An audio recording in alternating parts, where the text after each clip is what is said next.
of the frame, and you can just boss me around and I will listen, because I bow to any tech people. They know what they're doing. So thank you so much for being here. It's such an important topic, but it's not a topic that you're like, I can't wait to leave home and go learn about sex trafficking on a Sunday afternoon. So I always very much appreciate your presence and just your get up and go to come to something to talk about and learn about a hard topic, especially on a Sunday. So I appreciate you. Reverend Kevin is going to be running slides for me, so I'll kind of be triggering him to move things for me. And I think we can go ahead to the next slide, because that's really what I'm going to talk about. We are Five Stones, Dodge County, and we are a chapter of Five Stones, Fox Valley, Appleton. There are only the two of us at this time. They've been together for probably, I think, going on maybe 14 years, and we are in our 9th year right now. So we are volunteer only, and our name Five Stones comes from the Bible story of David fighting the giant Goliath with 5 smooth stones. And we are fighting sex trafficking with our stones, which are awareness, education, prevention, collaboration, and networking. Okay. So I always like to start out our program just kind of getting a feel for the knowledge in the room with zero shame if you know nothing, because that's great, because that actually means everything I say today is a learning point. And so just in a show of fingers, with a closed fist being, I don't know anything about sex trafficking, and 5 fingers being, I think I pretty much know everything about sex trafficking. If I could just get a showing of where you think you're at. Okay, that's great. Thank you guys so much. So we've got a little bit of a variety, and I think a lot of opportunity to learn together. So thank you. So the next thing we're going to do is just watch about a 2.5-minute short video from Shared Hope. We are not Shared Hope, but we utilize some of their excellent resources. They're a really great organization online that you feel free to check out. They have a lot of great things. The purpose of this little video is to kind of get us all into the same headspace and start to feel the feelings of the world of trafficking. Also, I want to mention that this video has been around for, oh goodness, I think we've probably been using it for about 6 years, and I don't know how long it was around prior to that. So they're using a girl to express trafficking. Hello, welcome. They're using a girl, but I want to be clear that I believe if they were to remake this video today, they would probably change up their pronouns and maybe have a girl and a boy, because that difference has changed vastly, and we will talk about that as we go through the lecture. So let's watch our video, and then we'll kind of go through our slides for the day.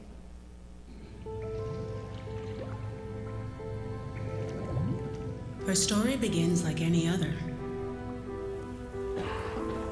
She desires relationships that are safe, supportive, affectionate. But what she took for love turned manipulative, violent, controlling, isolating, lost into a world of trafficking. Because buyers pay traffickers to supply younger and younger children.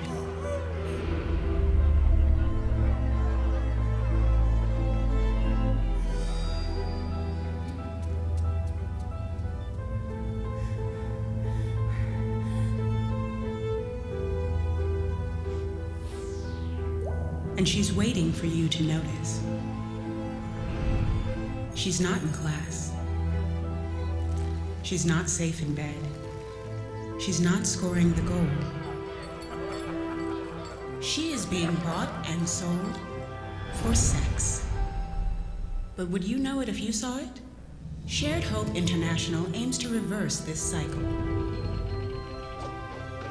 We educate on signs of trafficking, train law enforcement, advocate for stronger laws, offer shelter and services, all to stop the exploitation once and for all. So, she is in class, is scoring the goal, is safe in bed. Pretty simple.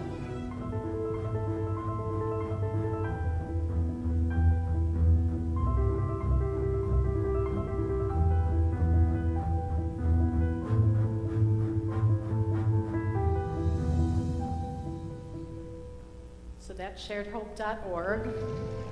Really great organization. So today we're going to talk through what trafficking is, why it matters to us, especially in rural Wisconsin, and what we can do as citizens of our communities. I'm just using the screen to kind of prompt me. Okay, so whenever we're talking about statistics in the world of trafficking, the first thing I want to say is none of them are actually correct, because it's a criminal industry, it's an underground industry, and so the only thing that can be counted is what's reported. And there's an awful lot that isn't reported because traffickers aren't saying, I'm a criminal, count me. And victims very much aren't reporting because there's so much shame and just emotional manipulation and confusion when you are the victim of trafficking. So any numbers that we have are just what is current or best guesses, and probably the reality is even more. So sex trafficking is indeed reported in all 72 counties in Wisconsin, and Kevin, you can just go through as you hear me speak about them. Some of these other ones, 300,000 children exploited in the US annually, 4.5 million enforced sexual exploitation globally. Victims of human trafficking, I think this is very important to note, and this is why we have community presentations, not just presentations in facilities or in institutions or in prisons or hospitals. It's because anyone can be trafficked. All ages, all genders, from babies to adults, men and women, boys and girls. And that is something that has been changing more than ever. It really, even for the first half of our time as Five Stones Dodge County, we've been using the pronoun she for victims, and it's been very accurate percentage-wise and statistically. But that really is changing so rapidly that I try to switch it up between she and he because it's almost equal now. We'll talk a little bit more about that. But I do want you to know before we go any farther, traffickers can be men or women. They just statistically are more often men, but very often women are in kind of a helping position with a male trafficker, and so that's important to note. And then victims can be men or women, and buyers can be men or women as well, but statistically the percentage is much higher to be men. And so you'll notice me landing on those pronouns, and that's why. It's not because it's an absolute value in any way. So when we talk about what about boys, when we started, the statistics that we had and used were that boys were about maybe 25, 26% of trafficking victims. And now we're at anywhere between 36% to 46%. And so we're almost at the point where it's equal. And there's a lot of reasons for that. One of them is the growth in the LGBTQ community tends to put some boys out on the street more, put out of their homes, and it creates risk factors, so that's one of the big reasons for that. And then just kind of as we see like rises in perversity and things like that, you're gonna have buyers looking for both sexes. The average age of entry is 11 to 14 years old, and so what I'd like you to do right now, before we go any further, is to picture somebody in your life who is in that age range, 11 to 14 years old. Maybe it's your child, maybe it's a grandchild, maybe it's a niece, a nephew, maybe it's a child in your neighborhood. But that's who we're talking about today, and that's why it matters. We're not just talking about random people. We're literally talking about the youth and the people in our worlds, in our circle of influence, and in our lives. And that's why it should matter to all of us, and that's why I'm so grateful that you're here to learn about trafficking and increase prevention. So we're going to go through the definitions of human trafficking and then narrow that into sex trafficking. Five Stones deals specifically with sex trafficking. And then we'll talk about who the players are, the trafficker, the buyer, and the victim. Okay. So human trafficking is modern day slavery, a form of, and you can just keep going as I'm talking. This is where victims of human trafficking are subjected by force, fraud, and or coercion for the purpose of sexual exploitation and or labor trafficking. And very often those two things might go hand in hand, labor trafficking and sex trafficking. But again, we deal specifically with sex trafficking, modern day slavery, and this is where victims are subjected by force, fraud, and or coercion, specifically for commercial sex. So specifically money or something is being exchanged for a sexual interaction. The way traffickers do this is by force, fraud, or coercion. It's such a habit for me to be looking back at the screen, but I need to, we've got this beautiful thing for me to work with. So we're talking about physical abuse, we're talking about violence, we're talking about lies and false promises and all these wonderful things that I'm going to do for you that never fully come to fruition. Because eventually, if you're dealing with a trafficker, you're going to eventually be in an emotional abusive situation. It's a life of fear, it's a life of threats, it's a life of manipulation, and many victims will say that fear factor is 24/7 once you are caught up in the life. And so you might hear me refer to in the life, and that just refers to being caught up in sex trafficking in any way. There's a lot of different ways you can be caught up, and we'll talk through some of those. Okay, so let's talk a little bit about the trafficker. This is the seller. This is someone that historically you probably heard referred to as a pimp. We are moving away from that language and have been for years now. I'm hoping that we'll even get to a point where we can just take it off the slide. And the reason for that is some years ago, maybe about 5, 6, 7 years ago, the youth started to kind of adopt the word pimp for a whole different definition. So maybe you've pimped out your truck, or maybe a youth would say, oh, your mom is such a pimp, and that actually meant she's really cool. So pimping out your truck means you've added on some things and you've made it more, or extra, or better. And so we feel like out of respect to victims that we're moving away from that word for a trafficker, because the trafficker is anything but cool or wonderful or adding to. So I will not be using that terminology. I will be referring to the seller as the trafficker. So this is a person using force, fraud, and coercion to sell another human being for commercial sex.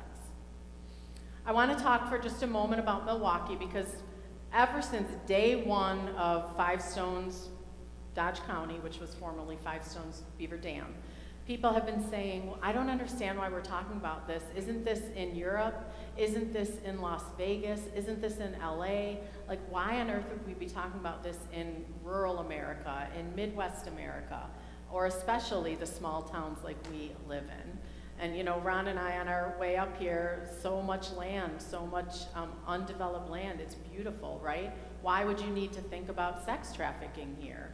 Well, for one thing, we're close to Milwaukee. How far are you guys from Milwaukee? Hour and 15 minutes. Okay, hour and 15 minutes.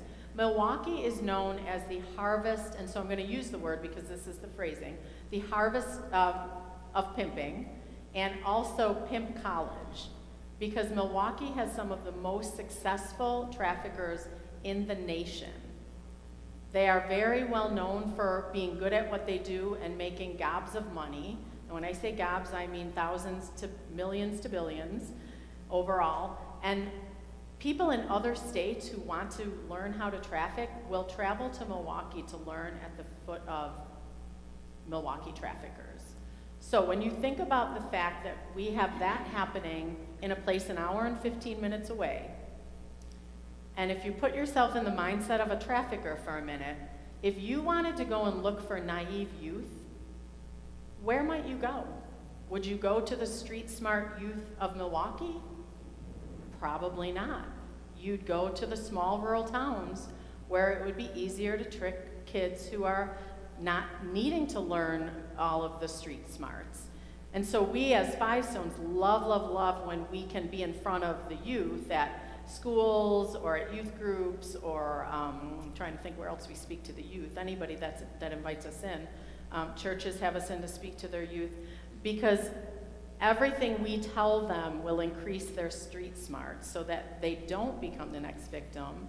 And when those traffickers come from Milwaukee strolling the towns of rural America, we want them to hightail it back to Milwaukee saying, oh, those kids are not as naive as we assumed they were.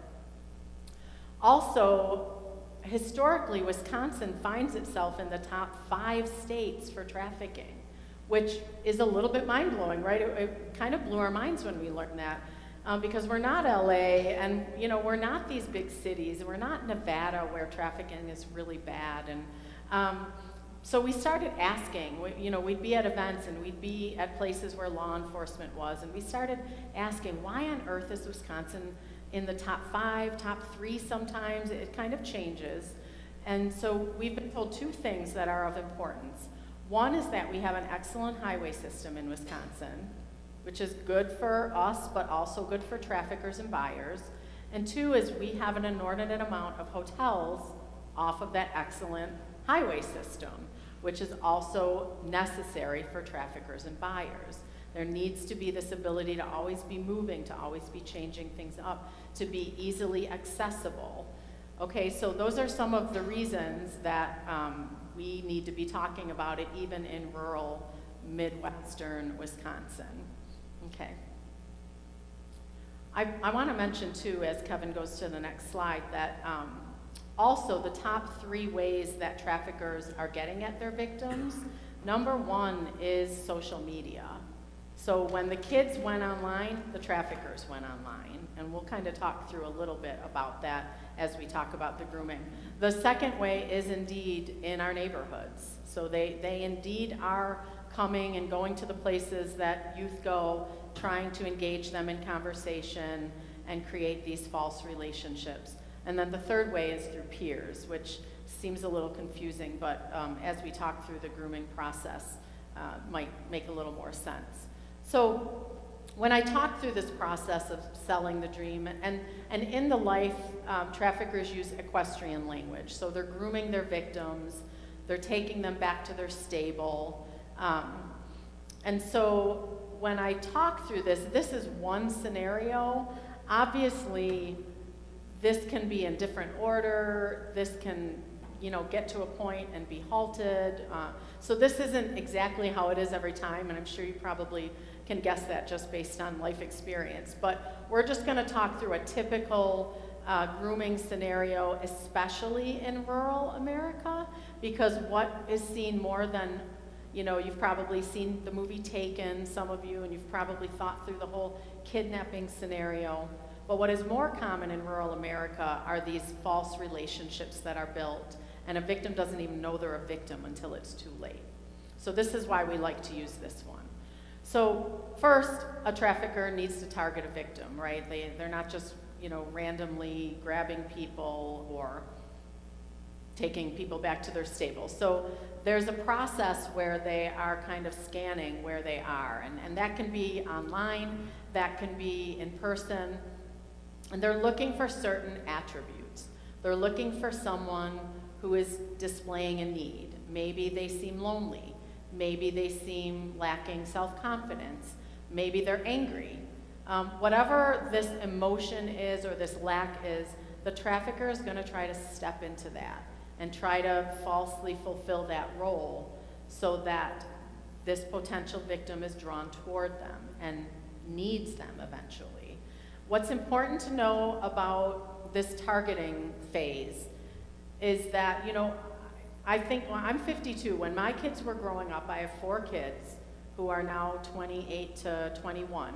When they were growing up, we said, don't talk to strangers, don't talk to like the guy in the dark alley, right? Don't talk to scary looking people who look like they're, don't have their life together, right? Because that could be dangerous.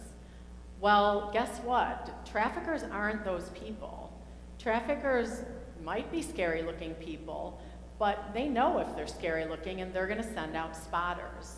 So it doesn't matter what the trafficker might look like, because the trafficker, if they're not approachable, they're gonna send out someone who is, and the spotter is usually a good-looking guy in his 20s who's very articulate, very charming, very well-versed on the language and the terminology that's trending with whatever age group they're interested in trafficking. The spotter could also be a woman who is all of those things as well. The job of these people is to find someone that they could maybe pose as a potential boyfriend, older boyfriend, or even a woman to be an older girlfriend, or more often a woman will befriend a kind of a lost girl, you know, and let me be your mother figure.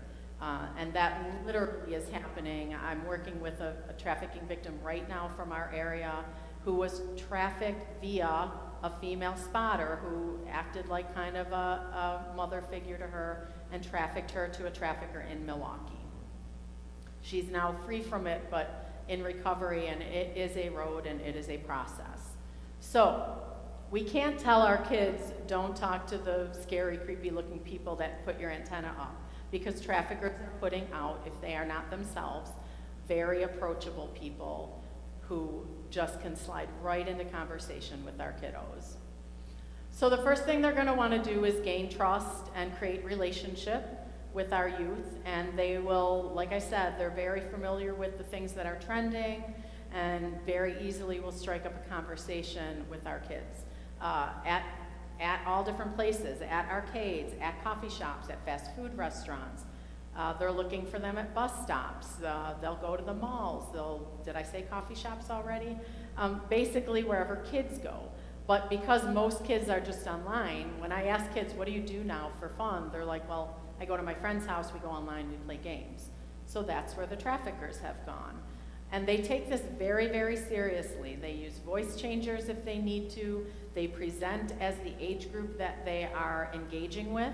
If it's a chat room, if it's a gaming room, the youth really think that they are engaging with someone either their age or a little bit older, which is exciting to them. If I'm a girl and all of a sudden this guy who's maybe 3-4 years older than me is showing interest in me, and I have any of those needs, which what kid in that 11 to 14 at least age group doesn't have some confidence issues and needs that kind of that attention would feel nice, right? So it's not hard to do. So they'll try to fill a need. They'll have that charming and affectionate behavior. False promises. If you're someone who's been sitting in a fast food restaurant for hours but not eating, hey, I noticed you've been sitting here. Do you want me to buy you some food? Strike up a conversation. Oh, you're here all these hours because you're mad at your parents and you're thinking about running away. Yeah, I totally feel that. I felt the same way at your age. You know what? If you want a place to stay, you can stay at my place for free. I'll take care of you. I mean, it's that simple sometimes. An angry kid who wants to leave home, someone expresses that they get it. I get you the way your parents don't get you. And that happens online all the time. They'll catch on to a kid who's posting something about being upset with their parents, and they will just jump right on that. So enticement, preying on their vulnerability. Drugs are definitely usually involved in the trafficking scenario at some point, but usually that might be a little deeper in, unless that's the entryway where you've got someone on a street looking for drugs, and then that could also be kind of an entryway to meet someone. Once they have you in relationship, they will start to isolate you from family and friends because they want to really be the only voice speaking into your life. Because so often family and friends will notice something and say, something's not right here, I'm worried, I'm concerned. And so they really want to start pulling you away from that, so you're not listening to your, the people in your life that actually care about you, but you're listening to this trafficker. Once they are able to get you kind of down that road and to that point, at some point, the switch is going to be flipped. At some point, it's going to go from a loving relationship to a lie, such as, oh my goodness, I'm going to lose my car, I'm going to lose my apartment if I can't make rent or if I can't make this payment this month. I love you so much, I know you'll do anything for me. Will you please just do this one thing for me? Will you please just dance at the local strip club for me? You'll make my rent money, you'll save my life, I love you so much. I know you would do this for me. And if they can get you to dance at the local strip club, which is a gateway to sex trafficking, don't let anybody tell you that these local strip clubs are harmless and they've always been around and it's never been a problem. Yes, they've always been around, but it's always been a problem. because it's changing the behaviors of people, and it's also a gateway to trafficking. So traffickers will say, if I can get her to dance, I can probably get her to have commercial sex. And if I can get her to have commercial sex, I own her. Because once they've established that, they will use shame and blame to emotionally manipulate their victims. So there's always that moment where a victim says, we were in love, he was always so sweet to me, he bought me all these new things, it was like so exciting, and then he's screaming at me, he's yelling at me, he's calling me names, and I was so confused and I didn't know what to do, so I said yes. Then it's that whole, that 24/7 maintaining control, living in fear, a lot of threats, a lot of blackmailing. So I want you to know that there's so many different ways that people are trafficked that sometimes this victim is brought to a stable and not living with their family, but sometimes they're still living in their family home, they're being blackmailed, they're living kind of a double life by force, and the reason that that would happen and has happened is if your trafficker gets you alone and maybe slips you a drug, they might rape you, they might gang rape you, and they'll put it on video, and that's what they'll have to blackmail with. They'll say, if you don't do these appointments now, these commercial sex appointments, I will release this to your mom and dad, I will release this to your workplace, I will release it to your youth group, to your school. They make these threats. They even will threaten, I'll get your family dog, I'll get your little sister, things like that. It is a criminal business, and it is a violent industry, and traffickers aren't afraid to use whatever they need to because it's incredibly profitable to them to have victims to sell for commercial sex. Okay, let's move on, and we will do Q&A at the end, so if you have any questions, please just jot them down or remember them, because I always set aside time for that. I want to hear from you guys what you're feeling and thinking and wondering about. Okay, so let's talk a little bit about who is vulnerable, because traffickers, even when I first started, thought, well, traffickers must just be the dumbest people in the world, right, to be doing such an awful thing.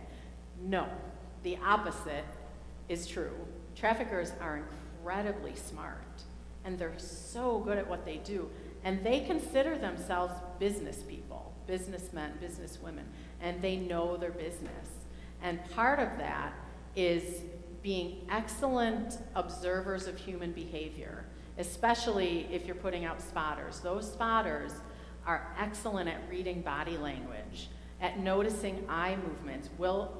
Is someone willing to look me in the eye and make eye contact, or do they seem like low and hunched over? Do they look angry? How are they presenting? Do they seem confident? Because a trafficker isn't going to look for someone confident.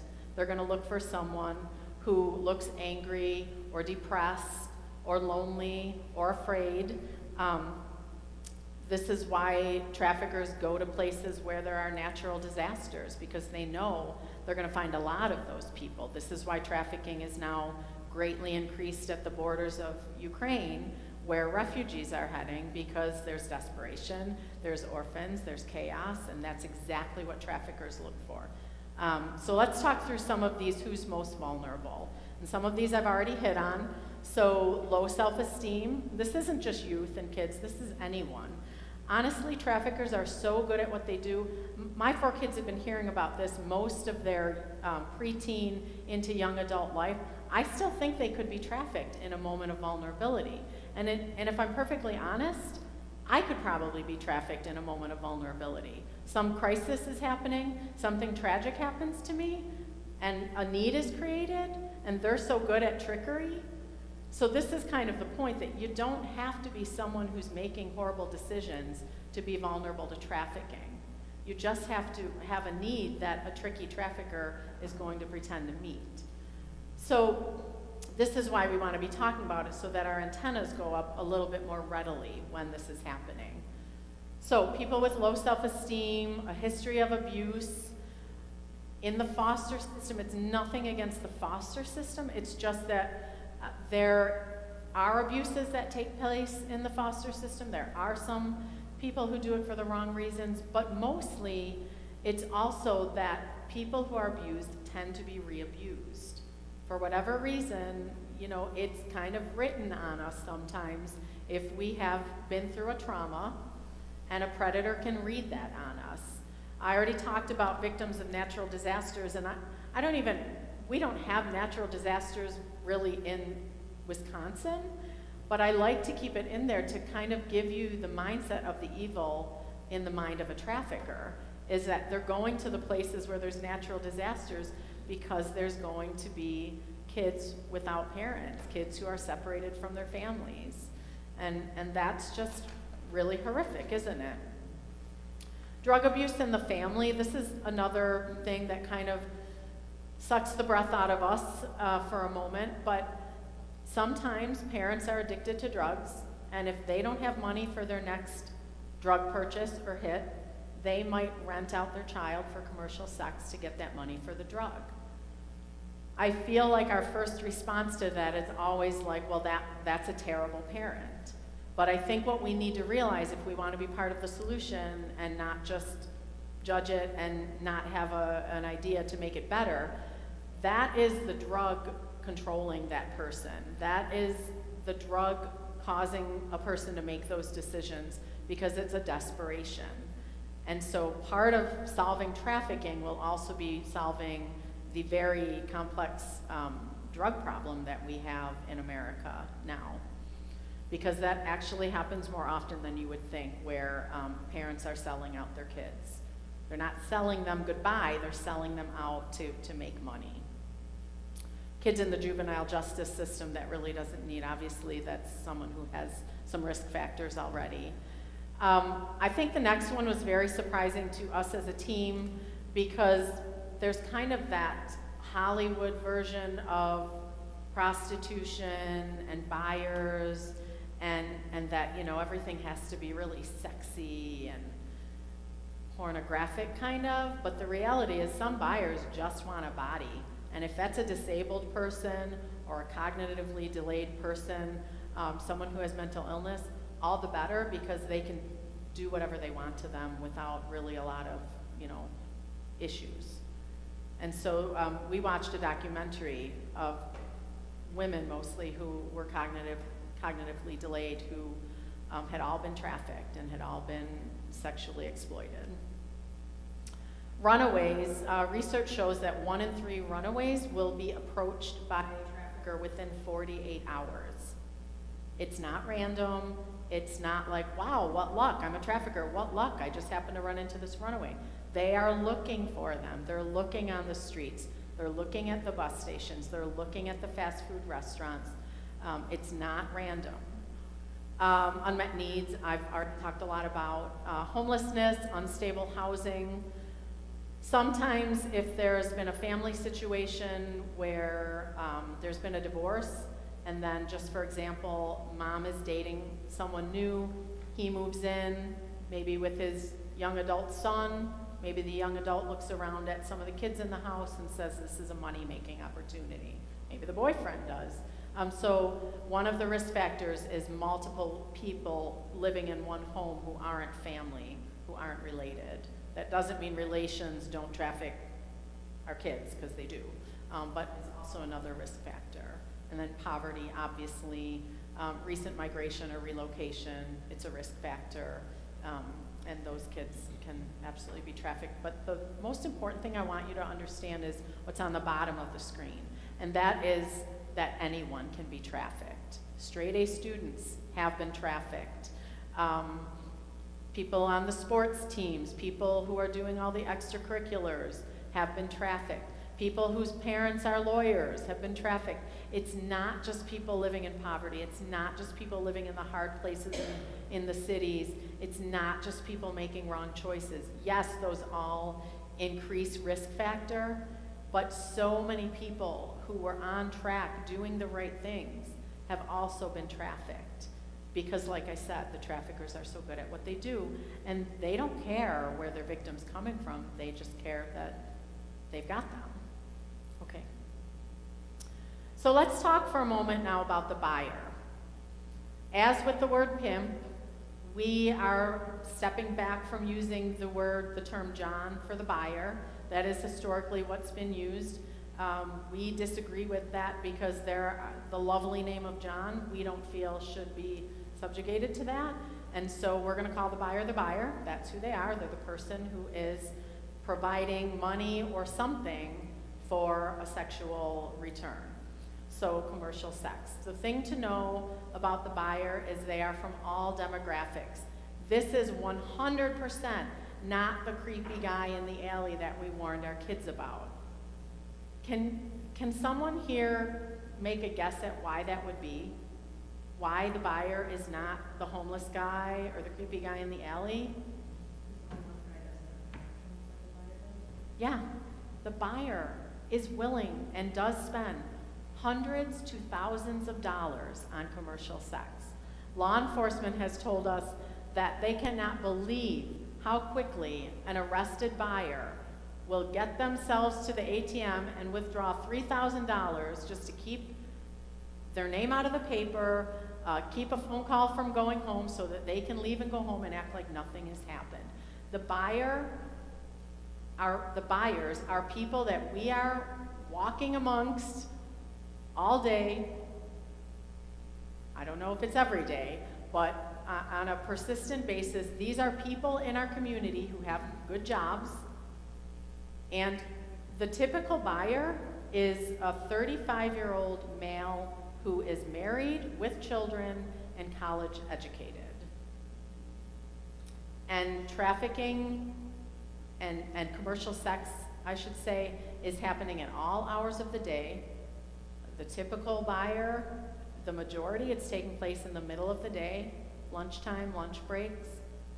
People who are working jobs and spending their lunch breaks this way. So I just want to be really clear about this because sometimes we kind of tend to mix up the bad guys with the bad guys and we say the traffickers and the buyers. Those are two very different situations, two very different people. And I just think we need to keep that clear because the solutions are going to be two very different solutions in how that's fought as well. So how do we fight demand? Via the buyer. What's creating buyers? Pornography. How are we going to get people off of pornography? It's really, really tricky, but it has to start at us. We have to model that behavior. And that can mean one of two things, either never doing it, which if we haven't, that's great, and we should continue to never do it. But statistically speaking, some of us have. And so the second thing would be we need to model how to get off of using pornography and model that to the upcoming youth. The average age of first exposure of pornography for a boy is 8, and it's getting younger all the time. And once those images are put in the mind, it is really, really tricky to pull them back out. It is really, really tricky to regain the control of your body. If you become addicted to pornography, your brain tells your body how to behave. And so you're creating these neural pathways because we have neuroplasticity, which means that even though our brains are kind of fully formed after about 25, we do have opportunities to create different pathways in our brains. So how many of you here played sports in high school or college? You practiced a lot, right? And as you were doing that, you got better and better because you were creating neural pathways that you didn't have to stop and think, what should I do right now to make this best play? Your brain told your body because you created those neural pathways because you did it over and over and over and over again. How many of you play an instrument? Same thing. Practice, practice, practice, right? Because you were creating those neural pathways so that no longer are you telling your fingers what to do, but your brain has already created the pathways because you've done it over and over and over again. Same thing with pornography. If you start here watching, I'm just going to look at some pictures, and you've created some neural pathways, but then those pathways, pornography addiction is progressive, so then those pathways say, we now require more to get to the same state of arousal or excitement, and so now we need this. And so then you're at this level, maybe you're watching some movies, and then those movies aren't enough, because now your brain is saying, I need more, I need more. It's like a drug. I need it to be bigger. And so now you're watching more violent pornography. And it's just a progressive addiction that very often will end in, I now need to act some of this out with a person. I need a body. I need a victim. And a lot of buyers don't think that they're looking for a victim. They think, literally out of the mouth of a buyer, I just thought I was doing a business transaction and everybody was happy. She was selling, I was buying, everybody's happy.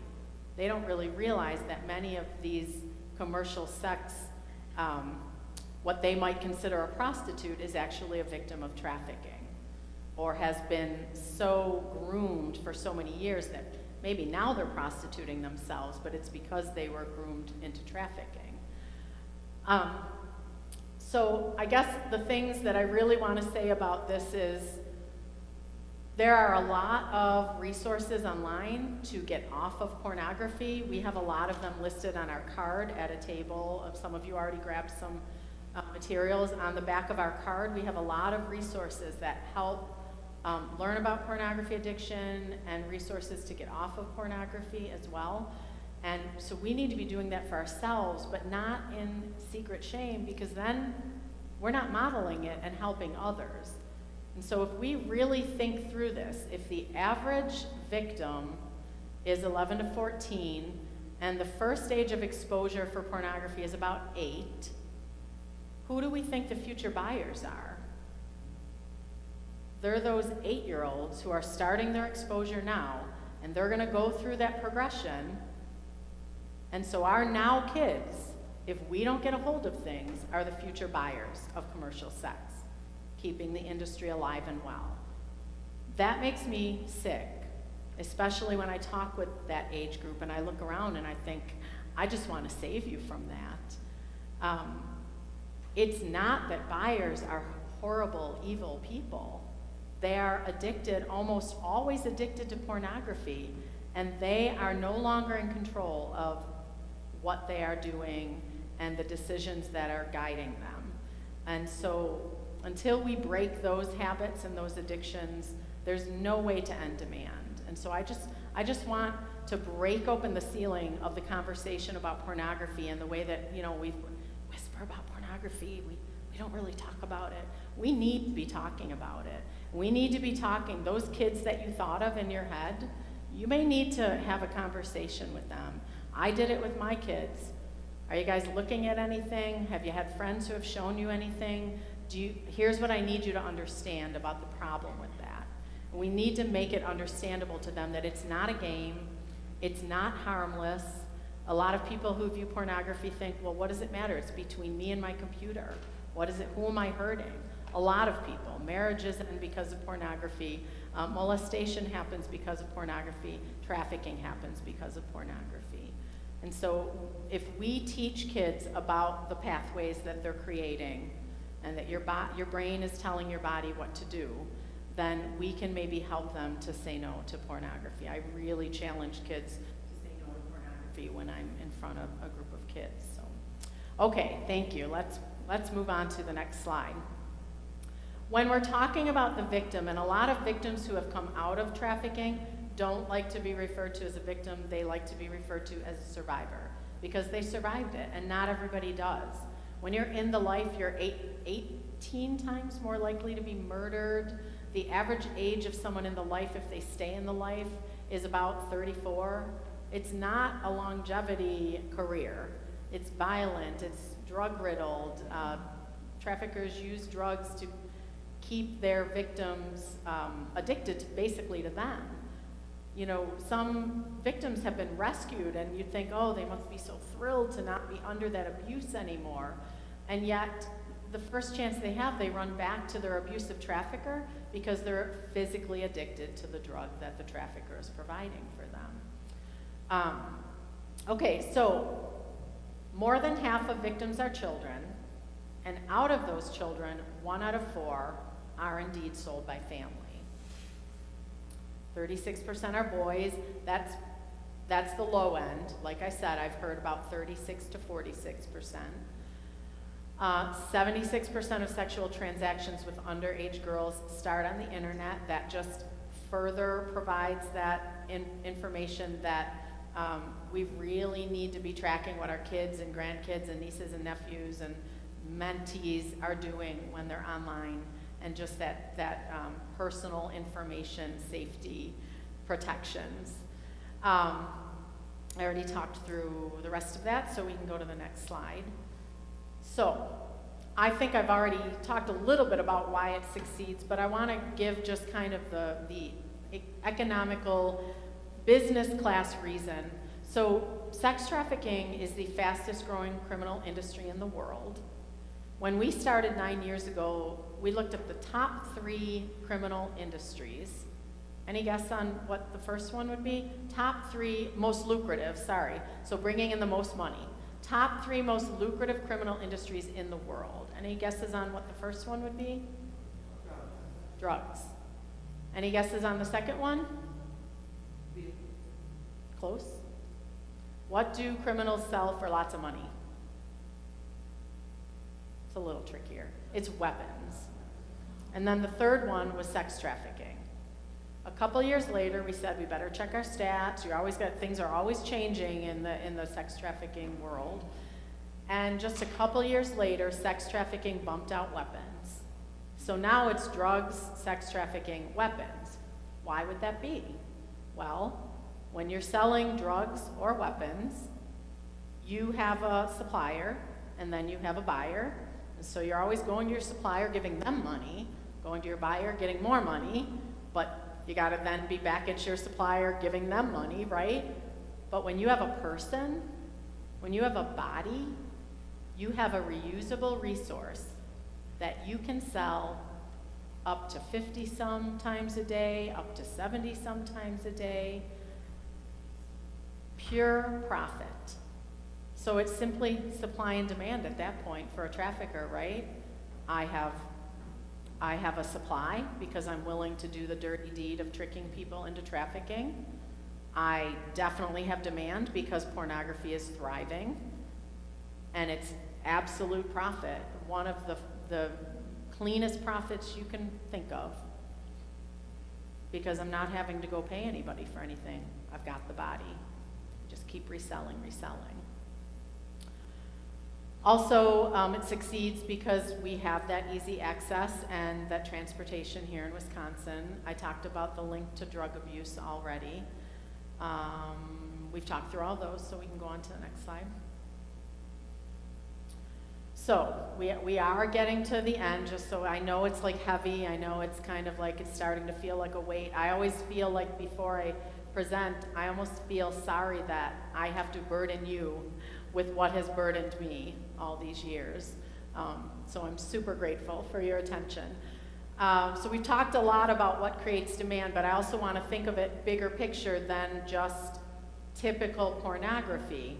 Because if you think about the things that are on our televisions right now, and in our movie theaters, and in our books, we're in an incredibly sexualized culture and society, and it's becoming more and more normal, and it's becoming normalized younger and younger and younger. I'm a substitute teacher in the Dodgeland school system. We have kids dating in 3rd grade. Statistically, not at Dodgeland, but statistically, there are kids in 5th grade having sex already because their boyfriend and girlfriend and their parents aren't home when one of them gets home. Yeah, everything is getting younger and younger and lower, and it's because our society is normalizing this and making it seem like this is the win. When my 24 now, when my 24-year-old was in junior, senior of high school, everybody knew when someone lost their virginity. They were high-fiving in the hallway. By graduation, there were 2 virgins in the graduating class. And this is a small school, but it was perceived and perpetuated as the win, the victory, the success, by girls and boys. So that's what our culture, that's the lie that our culture is telling to our youth right now. Sex is the win, sex is power, sex is control, sex is victory.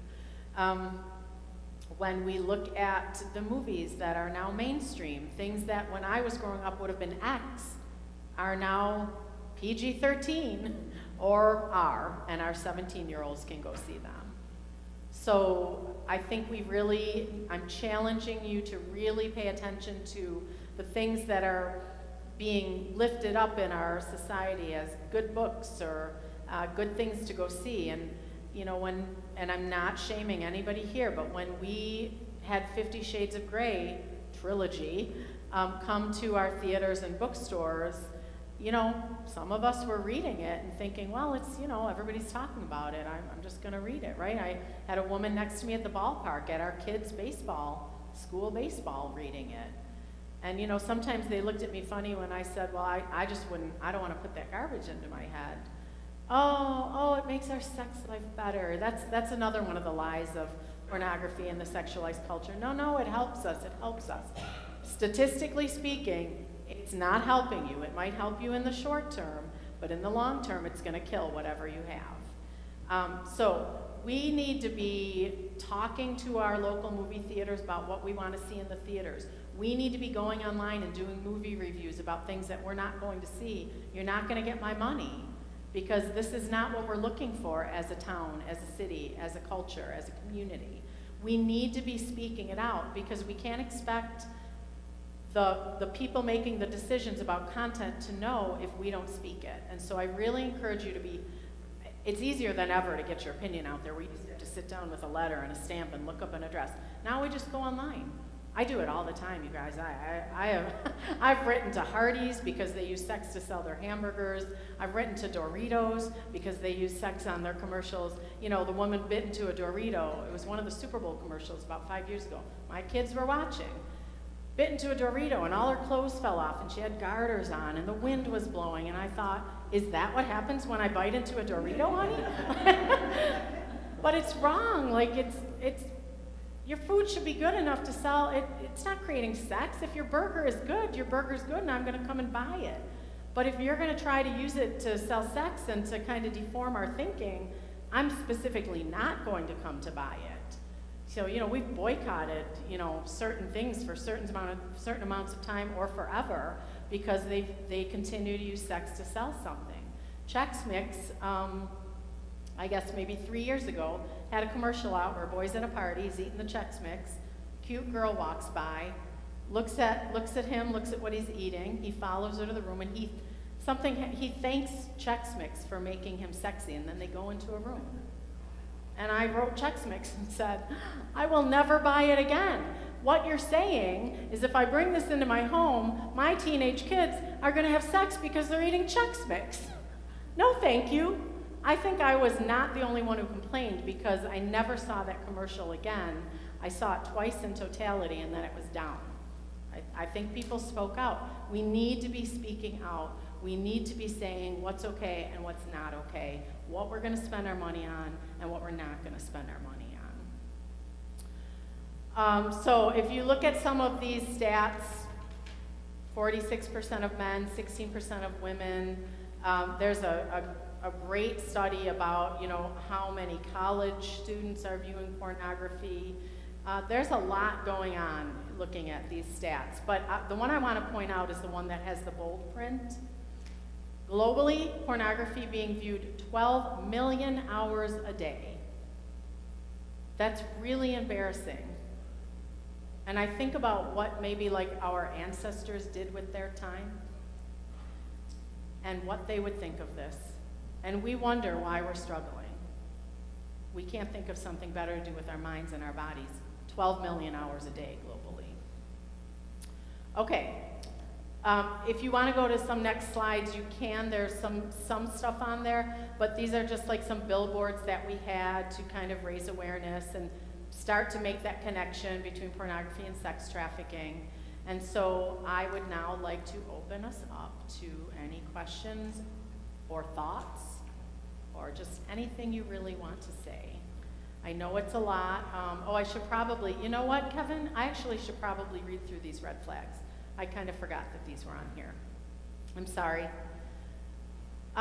If you do work with youth or you want to know what to notice with youth, if they come into your business or, you know, sometimes it's like a health business or it's like a temporary job business, and they're kind of unable to answer their own questions and they have to look to someone who has to answer for them or give permission, that's an indication that they're being controlled by someone. A lot of traffickers, if they're successful enough, will brand their victims, and that usually will mean a tattoo on the inside of the wrist or the back of their neck. And traffickers, because they consider themselves businessmen or business people, if they're successful enough, they'll have a brand the way Nike has a brand or Adidas has a branding. And so I've met a survivor who had cheetah print on her wrist because that was her trafficker's brand, was a cheetah print. Does not mean everybody with tattoos in those places is being trafficked, but what we recommend is you look for kind of multiples. And if you start to notice multiples of things, then you know you might consider talking to them or calling authorities or you know whatever steps you can take. So numerous unrelated people in the homes. If you work in the healthcare industry or if you're a parent, repeated sexually transmitted infections is a sign. If you work in the school, excessive absences.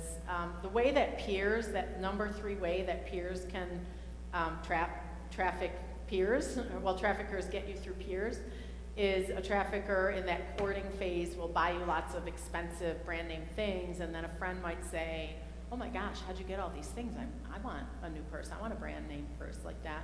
Oh, well, come to this party Friday night and I'll introduce you to the people who bought me this. And what they don't know is that it's a viewing party of traffickers and buyers of who's gonna be purchased and who's gonna be the next victim. So that's the way that peers, and sometimes it's just a simple matter of someone is caught up in the life and they're so afraid and lonely that they're willing to bring a friend in just so that they're not so alone anymore. The multiple cell phones, so very often a trafficker, especially if you're kind of living that double life, here's a cell phone, direct line to me, answer it whenever I call you, hide it from your parents, you have an appointment at midnight, sneak out of your house, that type of thing. There's no reason why a youth should have multiple cell phones, really. Already talked about the significantly older boyfriend. Is there another screen with flags still? Yeah, so lastly, we want to be looking out for each other. There's a national human trafficking hotline that was established, I don't know if it's been about 6 years now maybe, which is great. You don't have to now go to the domestic hotline anymore for domestic abuse. You can get specifically to that. That is on our card, that's on our table. So if you have our card in your hand, you have that number. And just don't overthink it. If you think something is going on, just report it. You have nothing to lose. Report it to the police, report it to the national hotline, report it to human services. I always say if you hit up 3 places, someone's going to respond to that report. But so often our human nature is to talk ourselves out of it. Oh, I'm just being paranoid. Oh, I'm just sticking my nose in where it doesn't belong. But literally, people have been rescued, literally. Because my husband has heard me talking about this for 9 years now, he talked about it to a coworker. His coworker was on a plane and helped rescue a victim on a plane from trafficking. Literally an arrest made on the ground. It's just unreal what we can do if we just step up and say something isn't right here, something doesn't feel right, and we just ask some questions or make a phone call. So, lastly, say no to pornography, teach other people to say no to pornography, discourage, help prevent the use of it, and be a mentor in your sphere of influence. So many people, actually, Reverend Kevin and I were talking about this before, sometimes it's just one thing you say to someone that lifts them out of a circumstance, or sometimes it's just one way that you're there for them. And you could be like the person who just says the thing that makes somebody know what they're worth. And we're in a church, and sometimes I have to present secularly, but it's lovely when I'm presenting in a church or at a youth group because I can say, like, we're sons and daughters of the King. Like, we are worth so much more than this. And if kids knew their worth in Christ, they wouldn't be walking around with their heads down. They wouldn't be as angry. They wouldn't be as needy. They wouldn't be as vulnerable, and they wouldn't be as likely to be noticed by a trafficker or a spotter. And so we just really need to be speaking truth into kids' lives to build them up and edify. Do I have the screen with scripture next coming up here? Those are just some sources. I have a lot of different presentations. So one of them has some scripture at the end. But just that idea of there's places in scripture where we're told to, take care of the oppressed, take care of the orphan, take care of the widow, fight for social justice. And this is why we do what we do and why you guys can come along and join that. Okay. Sorry, I really prompted you about 8 minutes too early for Q&A. When I don't have the clicker, it's a whole different, your brain works differently without the clicker. So Reverend Kevin has the microphone so that your questions can be easily heard for the live stream. So if anybody has a question or even just a thought or a comment.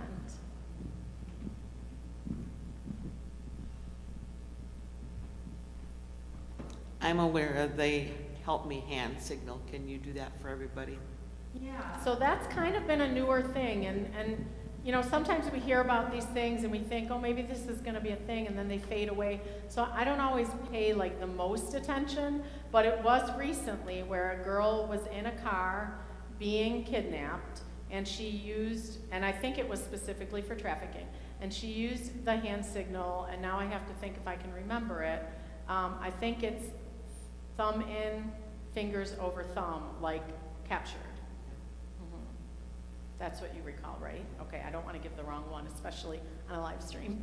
So, yeah, if you see somebody doing that, because so often a victim, if they're with their trafficker, they can't talk to you.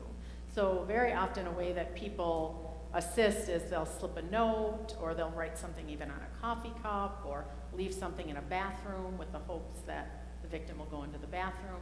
Do you need help? But yeah, be watching for those hand signals, because that is a newer thing. Yeah. Thanks for bringing that up.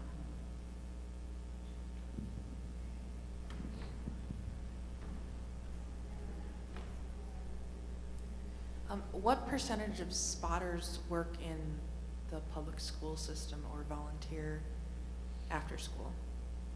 I have no statistics about that. I've not heard or read any statistics about that.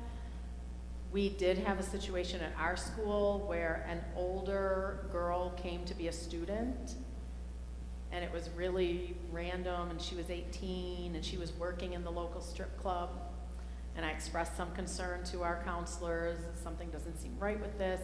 She was really talking up the industry. You make so much money, it's so easy, it's so great, my clothes are so cool.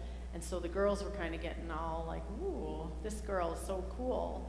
And normalizing, you working at the local strip club. And when I asked the counselor, he said, well, she's, I think actually she was 17, and he said she has her parents, I talked to the parents, she has their approval to work in the strip club, and so there's really nothing we can do about it. But she very quickly came and went, which tells me she was recruiting. She was trying to recruit. But that was someone, coming in as a student. I've never heard a story about someone working in the school being a spotter, but I'm sure that it exists in some format, because that's a pretty ripe field. Any of us who work, how many of us work in the local school system? There is a world of hurt out there, isn't there? It's a ripe harvest of that slide of who is vulnerable. And so that's an excellent point. I mean, if you really were going to go look for a bunch of hurting kids and be able to get to know them, a school would be a great place to do it. I think it would be hard to long-term carry that out, because I think you would eventually be known and be caught, but I don't know any statistics or stories. Thanks for asking, though.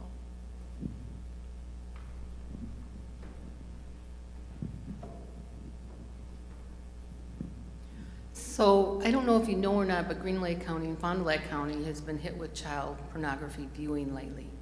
And it's enough to make you cry. But they can find these people. NTSB, I don't know who it is that finds these people viewing this stuff.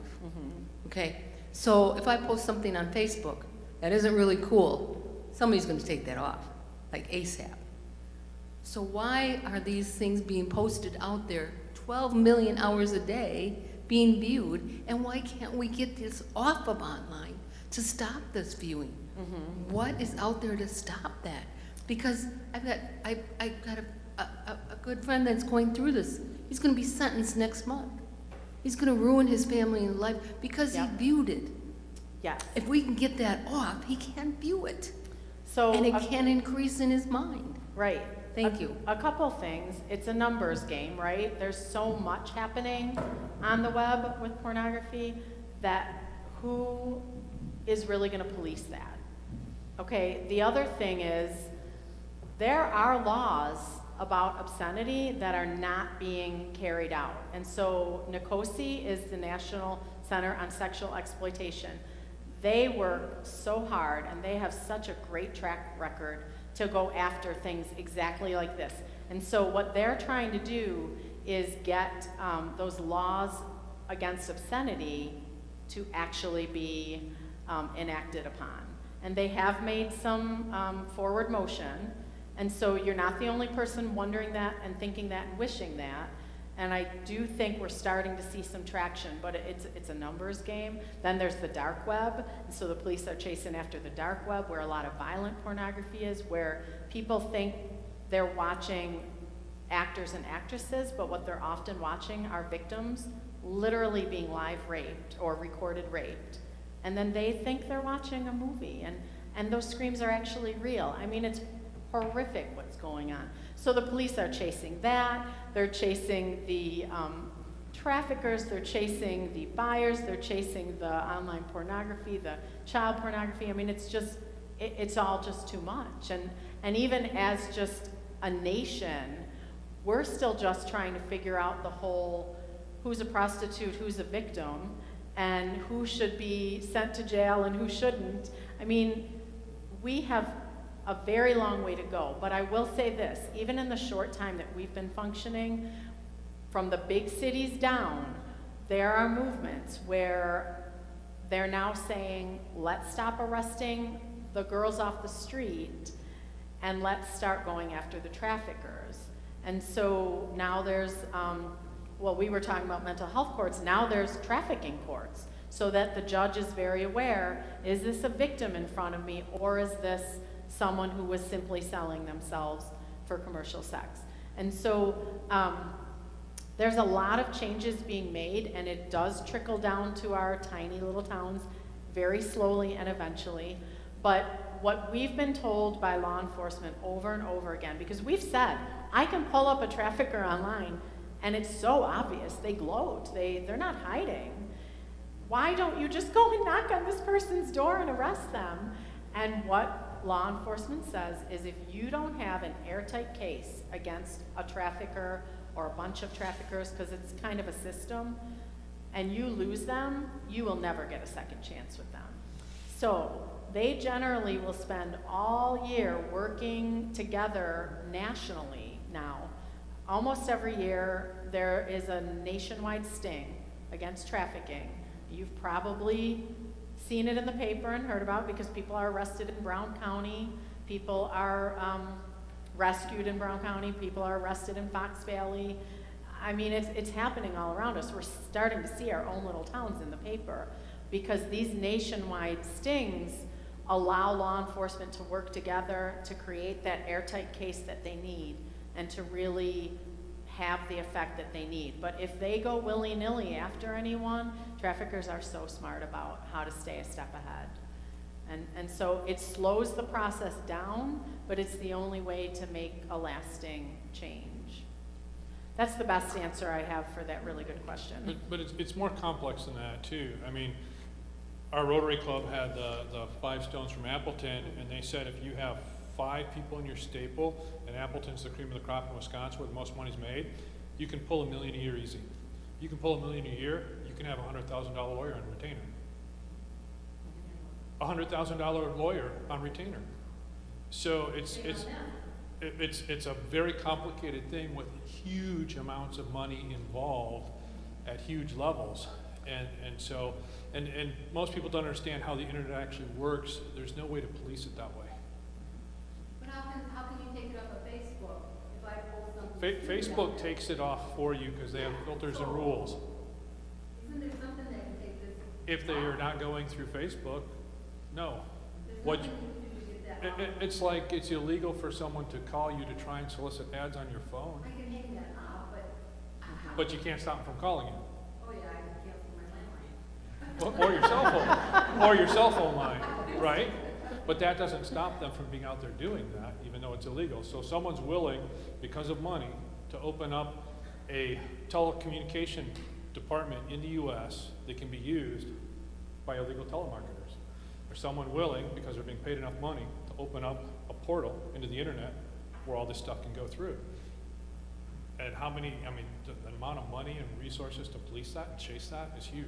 So what? I mean, money is sort of illegal. You tell me they have these lawyers on, so why can't we use some of this money to get these guys? I mean, we're sending billions somewhere here, there, everywhere. It's so complex. It's so complex. And I will add that because what we know about buyers is what I taught today, there is corruption, and some of the people who should be in the fight against it are addicted and participating.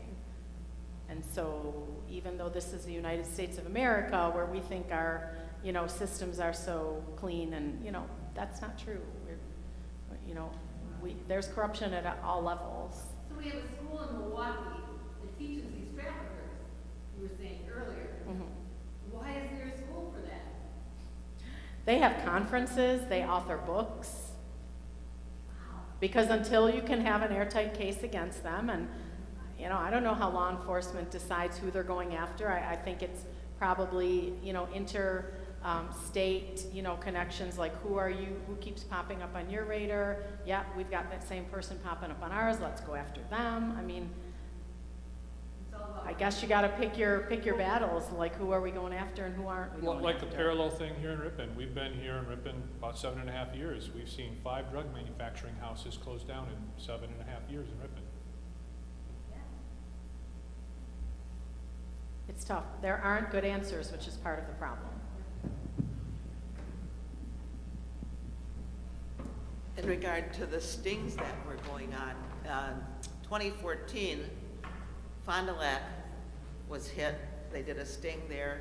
Fond du Lac, they caught the most traffickers there. They had 10 out of Fond du Lac, 6 out of Oshkosh, 8 out of Green Bay. Appleton was like 4, anyway, got the numbers mixed up. I lived in Fond du Lac. A girl showed up dead on the beach, on the lakefront. She had been trafficked. They are trafficking across Lake Winnebago because there's no police on the lake.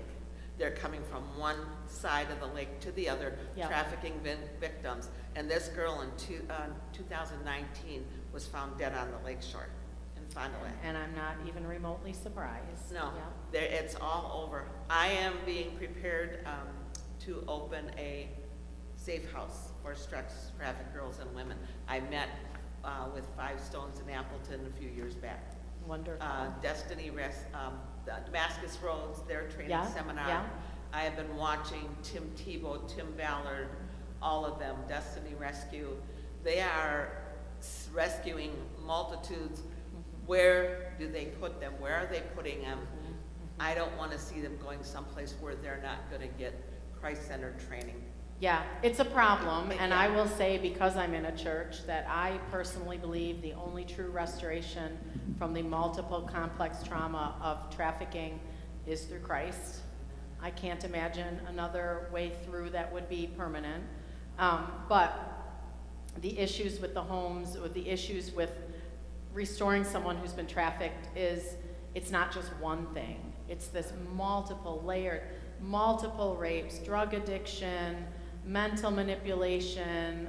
I mean, it's so many layers to restore a victim through. It's really, really hard. And just real briefly, I was trafficked. Thank you for being vulnerable, transparent. Thank Took you. about 22 years for me to get the help I needed. I'm sorry for that. It's sad that that's the situation that we're in, but I thank you for sharing that, because we never know who we're sitting next to. And we want to think that this is an issue that's far away from us, and We're just talking about it so we can say we had a program, we're good, you know, and I'm not picking on you guys, I just mean anyone. You know, have a program, have a teaching session, but it's real. And I so strongly believe that sex trafficking is one of the few areas where education really does lead to prevention. It really does. If you give people the knowledge to see something for what it is, then they will not fall for it, and they will not be the person that a predator triggers on. There was a girl who sat through a presentation by a detective, a retired detective, about trafficking. And sometime within that next year, she was approached by a car on the street, a man driving, a young girl in the passenger seat. She yelled out to her, "Hey, my guy likes the look of you. Do you want to come for a smoke with us?" And this girl said, "I knew because of that detective's presentation that they probably just wanted me to get in the car to traffic me." And she ran, and she got the license plate and called the police. Sure enough, the situation was the trafficker was driving. The girl in the passenger seat was one of his victims who had kind of become a bottom, which means a trafficking victim who rose to the top a little bit, became a little bit part of the problem, but it's the way to survive, you know, it's nothing really against them. She wanted out of the life, and he said, "The only way I will release you is if you replace yourself." So she was trying to replace herself with girls on the street. This girl avoided being trafficked because she had the knowledge, because she was educated. And so I really, really strongly believe that education is the path. Because it's such a complex trauma, Five Stones just really wants prevention to be the key so that they never have to be in that position to need all that restoration. Because it's just tough, it's really tough. Thank you for sharing that.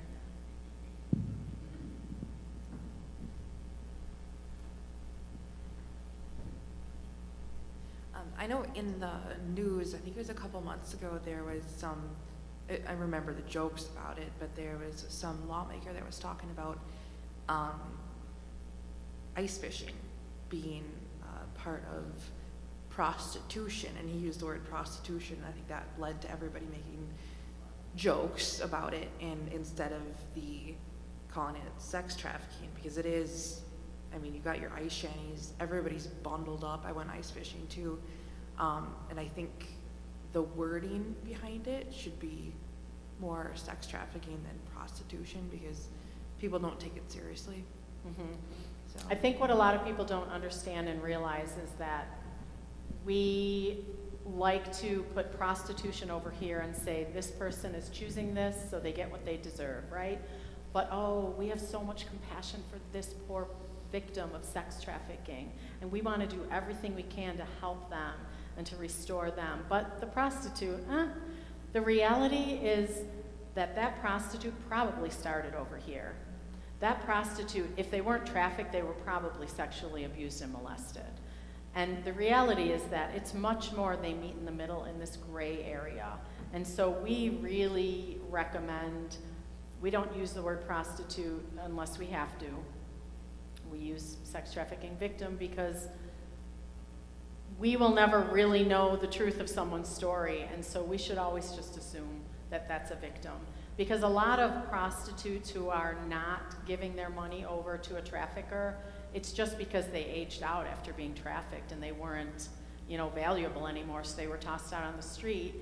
They've been brainwashed into thinking they're disgusting, this is the only thing they know, it's the only thing they'll ever be good at, so now they're doing it for themselves and at least get to keep the money for the first time in their lives. I'm not condoning it, I'm just saying this is the reality. So when we stand in judgment of those people, we really need to open kind of the mindset of this is somebody who's been through some stuff.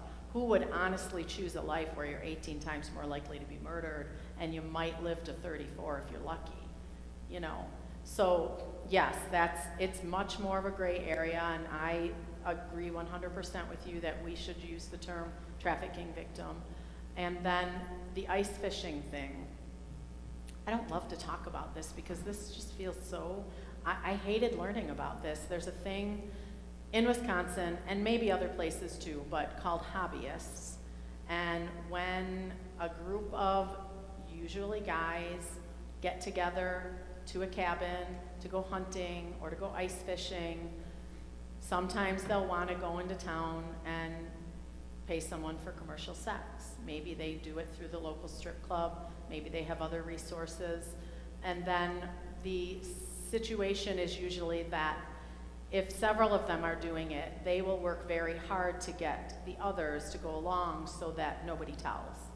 If you're all wrong, then the secret is safe, right? But if 2 out of 4 go, you're worried about those other 2. So peer pressure isn't just a thing for our teenagers in high school. Hobbyists will peer pressure the other people in their group. Let's all go get some prostitutes so that we're all keeping the secret. And so it's kind of that same idea, you know, why is the Super Bowl the #1 trafficking industry or trafficking event in America? A lot of people are away from their families. They're away from accountability. They obviously have money if they could buy a Super Bowl ticket. So traffickers go where the money is. Traffickers go where the people are.